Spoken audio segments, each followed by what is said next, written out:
Hello everyone, আসসালামু আলাইকুম।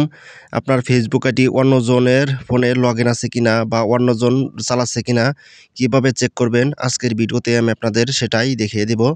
তো এরকম ভিডিও পেতে আমার চ্যানেলটিকে আপনারা অবশ্যই সাবস্ক্রাইব করে পাশে থাকবেন। তো অন্য ফোনে লগইন আছে কিনা তো চেক করার জন্য আপনাদের চলে যেতে হবে আপনাদের ফোনের ফেসবুক অ্যাপ্লিকেশনে। তো ফেসবুক অ্যাপ্লিকেশনে চলে যাওয়ার পরে এখানে একটা 3 ডট আইকন দেখতে পারবেন। এই যেটা 3 ডট আইকন, তো আপনারা এই 3 ডট আইকনে একটা টাচ করবেন। তো 3 ডট আইকনে টাচ করার পরে আপনারা একটু নিচে চলে আসবেন।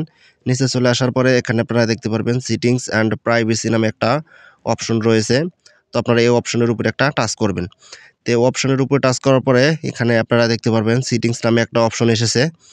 তো আপনারা এই সেটিংস নামে অপশনের উপরে একটা আবার টাচ করে দিবেন। তো আমি এখান থেকে এই সেটিংস নামে অপশনের উপরে একটা টাচ করে দিলাম।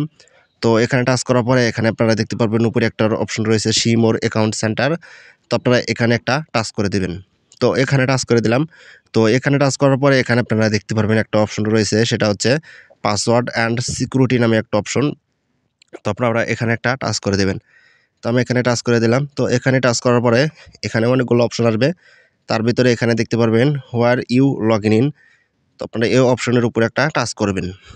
তো আমি এই অপশনের উপরে একটা টাচ করে দিলাম। তারপরে এখানে যদি আপনাদের এরকম দেখায় তাহলে আপনারা এই যে প্রোফাইল, আপনাদের ফেসবুক প্রোফাইল এটা, তো এখানে একটা টাচ করবেন।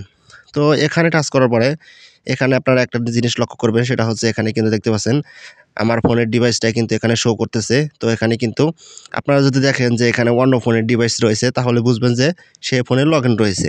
তো আপনারা কীভাবে লগ আউট করবেন সেটা দেখে দিচ্ছি। তো ধরেন এটা অন্য ফোনের ডিভাইসে লগইন করা। তো আপনারা জাস্ট ওর উপরে একটা টাচ করবেন। তারপরে এখানে দেখতে পাচ্ছেন লগ আউট। তো আপনারা লগ আউটে একটা টাচ করবেন। তারপরে এখান থেকে লগ আউট করে দিবেন। তাহলে ওই ফোন থেকে আপনার ফেসবুক আইডি অটোমেটিক কিন্তু লগইন হয়ে যাবে।